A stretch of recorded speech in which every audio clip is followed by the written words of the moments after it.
Hello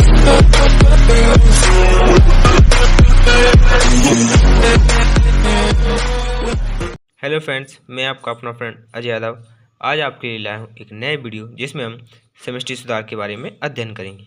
तो चलिए हम आज का अपना टॉपिक शुरू करते हैं। तो समष्टि सुधार का आनुवंशिक आधार। समष्टि सुधार की दो प्रमुख विधियाँ चयन तथा पुनर्योजन को माना जाता है। चयन आनुवंशिक विभिन्नता पर कार्य करती है, जबकि पुनर्योजन आनुवंशिक विभिन्नता को उत्पन्न करने का कार्य करती है। पुनर्योजन परपरागण की एक प्राकृतिक घटना होती है और परपरागण पर निषेचित फसलों का एक महत्वपूर्ण माना जाता है। अतः आवश्यकता केवल पुनर्योजन की क्रिया या स्वतंत्र परागण पर नियंत्रण रखने में होता है, जिसके द्वारा जीन के अवगमन को नियंत्रित करने का कार्य किया जा सकता है। इस क्रिया को करने के लिए निम्न विचारों को उपयोग में लाया जाता है। पहला है, इस क्रिया में विभिन्न लक्षणों में आनुवंशिक प्रसारण की उपस्थिति को उपयोग में लाया जाता है। दूसरा है, स्रोत समष्टि में आश्रय प्रभावित के साथ साथ अधिक युगशील आनुवंशिक प्रसारण की उपस्थिति होती है। तीसरा है, लक्षणों की अधिक से अधिक वंशागति के कार्य को करना चाहिए। अवांछित लक्षणों को लगातार कम करना चाहिए। वांछित लक्षणों को नियमित करने वाले जीनों में अधिक विविधता की उपस्थिति, ताकि अधिक आधार वाली समष्टि को उत्पन्न किया जा सके। हम पढ़ेंगे समष्टि सुधार की विधियाँ। हमारी पहली विधि है समूचयन तथा उसकी रूपांतरण। यहाँ पर परागित फसलों के सुधार की सबसे पुरानी व सरल विधि है। इस विधि में से खड़ी फसलों में से अच्छे पौधों को चुनकर सामूहिक कटाई कर ली जाती है और इनके बीजों को एक स्थान या एक साथ मिलाकर संतति को उगाने का कार्य किया जाता है। इस प्रकार संतति परीक्षण किए हुए दृश्य रूपी चयन का कार्य किया जाता है। यह सुधार की वह विधि होती है जिसके द्वारा वंशागत लक्षणों के सुधार का कार्य किया जाता है। हम पढ़ेंगे दूसरी है समूचयन के गुण। तो यह बहुत सरल एवं आसान विधि होती है जो बड़ी जनसंख्या में पौधों की रखरखाव को संभव करने का कार्य किया जाता है। इसके द्वारा प्रति पीढ़ी तथा प्रति चक्र सुधार की दर को बढ़ाया जा सकता है। यह बहुत सस्ती विधि होती है। हम पढ़ेंगे समूचयन के दोष। तो ये केवल मात्र पौधे पर ही आधारित होती है तथा पेतरक पौधे पर इसका कोई नियंत्रण नहीं होता है। अर्थात यदि परागण उत्तम जनक से प्राप्त नहीं हुआ तो इस अवस्था में संतति अच्छी नहीं होती है। इस क्रिया से प्राप्त होने वाले पौधे पर वातावरण का प्रभाव हो सकता है, जिसके कारण वातावरण के बदलने पर पौधों में लक्षण भी विकसित होने का कार्य नहीं कर पाते हैं। इसके बाद हम एक नया टॉपिक शुरू करेंगे जिसमें पादप प्रजनन में बहुरूपता का महत्व के बारे में अध्ययन करते हैं। तो चलिए इस टॉपिक को शुरू करते हैं। तो किसी भी जीन में गुणसूत्र के दृश्यों को दो प्रकार से परिवर्तित करने का कार्य किया जाता है, जो निम्नलिखित हैं। पहला है असुगुणिता। किसी जीवधारी के कायिक गुणसूत्रों की संख्या में एक या एक से अधिक गुणसूत्रों की संख्या का विलोपन या वृद्धि को असुगुणिता कहा जाता है। इसे 2n+1 के द्वारा लिखकर प्रदर्शित किया जाता है। इसे निम्न दो भागों में बांटा जाता है। पहला है अधिगुणिता। तो जब गुणसूत्र के पाए जाने वाले सेट में एक या एक से अधिक गुणसूत्र का विलोपन होता है तो इस क्रिया को अधिगुणिता की क्रिया कहते हैं। इसे निम्न दो भागों में बांटा जाता है। पहला एक न्यून गुणसूत्रता। जब गुणसूत्र के सेट में से एक गुणसूत्र की संख्या कम होने का कार्य करती है, इस क्रिया को एक न्यून सूत्रता की क्रिया कहते हैं। इससे गुणसूत्रों को ओसोनोमी भी कहा जाता है। हम पढ़ेंगे एक न्यून सूत्रता का महत्व। इसके द्वारा प्राप्त होने वाली पौधों की जैविकता को कम किया जा सकता है तथा पौधे में पुष्प देरी से बनने का कार्य करते हैं। मोटी उनका वृद्धि एवं विकास कम हो जाता है। इसके द्वारा गुणसूत्र पर उपस्थित जीन्स की उपस्थिति का पता कभी कभी लगाया जा सकता है। हम पढ़ेंगे दूसरा द्विन्यून सूत्रता। ऐसे व्यक्ति जिनमें गुणसूत्र के सेट में से दो गुणसूत्र कम होने का कार्य करते हैं, इस क्रिया को द्विन्यून सूत्रता की क्रिया कहा जाता है। इसे 2n-2 के द्वारा लिखकर प्रदर्शित किया जाता है। यह क्रिया गेहूं, तंबाकू आदि में देखने को मिलती है। हम पढ़ेंगे अति गुणसूत्रता। इस क्रिया में गुणसूत्र के सेट में से एक या एक से अधिक गुणसूत्रों की संख्या बढ़ने का कार्य करती है। इस क्रिया को अति गुणसूत्रता की क्रिया कहते हैं। इसे निम्न दो भागों में बांटा जाता है। तो पहली हमारी एकाधिक सूत्रता।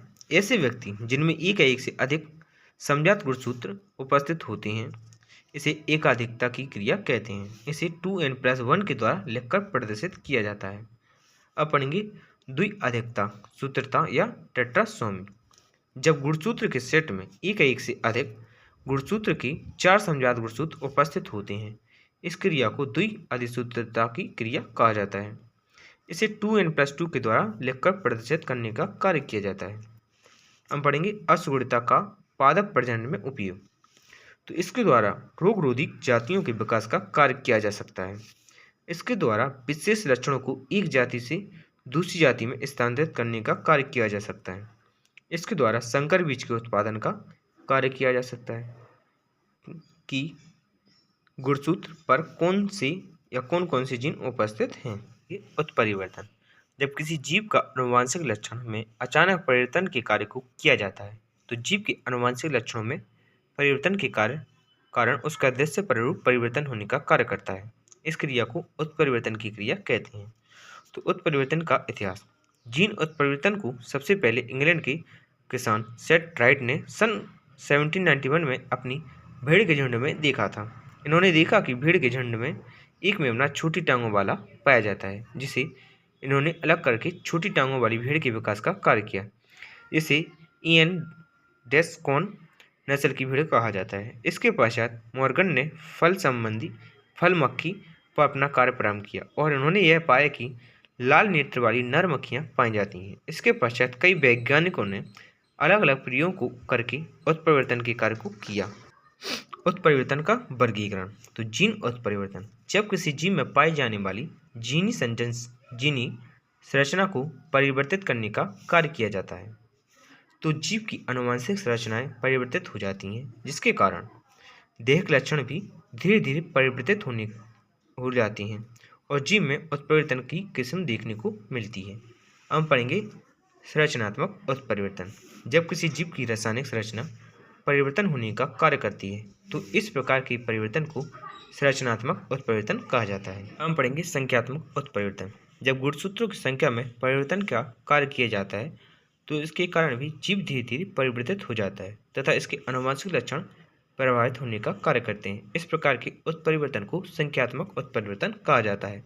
हम पढ़ेंगे उत्परिवर्तन का उद्भव। तो स्वतः उत्परिवर्तन, इस प्रकार का उत्परिवर्तन प्राकृतिक रूप से देखने को मिलता है, जो प्राकृतिक गैस, तापमान और उपापचयी क्रिया आदि के कारण उत्पन्न हो जाता है। इस प्रकार के उत्परिवर्तन को स्वतः उत्परिवर्तन कहा जाता है। हम पढ़ेंगे प्रेरित उत्परिवर्तन। यह उत्परिवर्तन की वह क्रिया होती है जिसमें किसी बाह्य कारक का उपयोग करने का कार्य किया जाता है। इस क्रिया में निम्न कारकों को उपयोग में लाया जाता है। पहला है विकिरण। इस क्रिया में एक्स किरणों, रेडियो एक्टिव किरणों आदि को उपयोग में लाया जाता है, जिन्हें पौधों की कोशिकाओं के ऊपर डालने पर उनमें उपस्थित गुणसूत्र परिवर्तित हो जाते हैं और नए लक्षणों वाली संतान की प्राप्ति हो जाती है। हम पढ़ेंगे रासायनिक उत्परिवर्तन। इस प्रकार के उत्परिवर्तन को करने के लिए विभिन्न प्रकार के रासायनिक पदार्थों को उपयोग में लाया जाता है, जैसे phenol, formaldehyde, mustard gas, ethylene oxide, nitric acid आदि। हम पढ़ेंगे आयु प्रभाव। पौधों तथा जानवरों दोनों पर आयु के बढ़ने के साथ साथ उत्परिवर्तन की दर बढ़ती जाती है। यह क्रिया रोगोड्रिवेज नामक वैज्ञानिक ने ओइनोथेरा लेमिक्रियाना के पौधों में देखने का कार्य किया। इन्होंने 5 से 6 वर्ष पुराने बीज से उत्पन्न पौधे में 1-2 वर्ष पुराने बीज से उत्पन्न पौधों की अपेक्षा अधिक उत्परिवर्तन देखने को मिला। यह होता है। हम पढ़ेंगे तापमान। ऐसा देखा गया है कि सभी जीवों पर तापमान का प्रभाव होता है। जैसे ड्रोसोफिला का 10% अधिक ताप पर रखने पर उत्परिवर्तन की दर अधिक हो जाती है। हम पढ़ेंगे उत्परिवर्तन प्रजनन का फसल सुधार में अनुप्रयोग। तो उत्परिवर्तन की क्रिया के द्वारा ऐसे विकल्पों को उत्पन्न करने का कार्य किया जाता है जो कि या तो जनन द्रव्य में उपस्थित नहीं होता है या किसी कारण से प्राप्त नहीं होता है। इस प्रकार उत्परिवर्तन प्रजनन द्वारा पादप प्रजनन को जन्म द्रव्य संग्रहण पर विभिन्नता कुछ कम हो जाती है। उत्परिवर्तन प्रजनन द्वारा उपज सहित विभिन्न मात्रात्मक लक्षणों में सुधार करके काफ़ी किस्में विभिन्न फसलों में निकाली गई हैं। उत्कृष्ट एवं किसी अल्प जीन लक्षण में सुधार के लिए विशेष रूप से कॉलोनीय फसलों में अधिक उपयोग में लाया जाता है। पादप उत्परिवर्तन की सीमाएं। उपयोगी उत्परिवर्तन की आकृति बहुत कम होती है। उत्परिवर्तन जीन सामान्य अप्रभावी होते हैं। इस क्रिया में पौधों की संख्या बहुत अधिक होने के कारण वर्ण का कार्य नहीं किया जा सकता है। हम पढ़ेंगे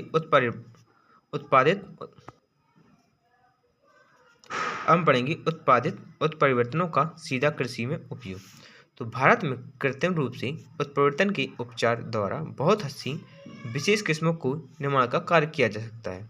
इसके द्वारा निम्न सुधार किए जाते हैं। पहला है, इसके द्वारा उपज में वृद्धि हो जाती है, पौधों की लंबाई में कमी हो जाती है, इसके कारण पौधों में जल्दी फूल आने लगते हैं, दाने का आकार बढ़ जाता है, गुणवत्ता में सुधार का कार्य किया जाता है, रोग रोधी किस्मों का निर्माण किया जाता है, अनुकूल पौधों के निर्माण का कार्य किया जा सकता है, गुणसूत्र के आदान प्रदान को उत्प्रेरित किया जाता है।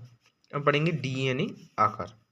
तो व्यक्ति में कोई भी प्रकार या कोई भी आकार एवं शारीरिक विशेषताएं जो आनुवंशिक विविधता को प्रदर्शित करता है लक्षण कहलाते हैं। लक्षणों में पौधों की आकार की, कार्य की एवं जैव रासायनिक गुण आते हैं। पादप लक्षण दो प्रकार के होते हैं। पहला है गुणात्मक लक्षण, जो किसी एक या एक से कुछ जीन द्वारा नियंत्रित होते हैं, तथा मात्रात्मक लक्षण जो कि बहुत से जीन द्वारा नियंत्रित होते हैं। ये लक्षण आसानी से पहचाने जाते हैं। इस प्रकार के लक्षणों को आकार के लक्षण कहते हैं। जैसे मार्कर 3 प्रकार के होते हैं। पहला है आकार की मार्कर। ये मार्कर सभी प्रकार के पौधों के आकार, आकृति, सतह से संबंधित होते हैं। इन लक्षणों का उपयोग प्रजातियों की पहचान के लिए किया जाता है। दूसरा हमारा जैव रासायनिक मार्कर। ये सभी प्रोटीन की विभिन्नताओं, एमिनो अम्ल, वेल्डिंग पैटर्न से संबंधित होती हैं।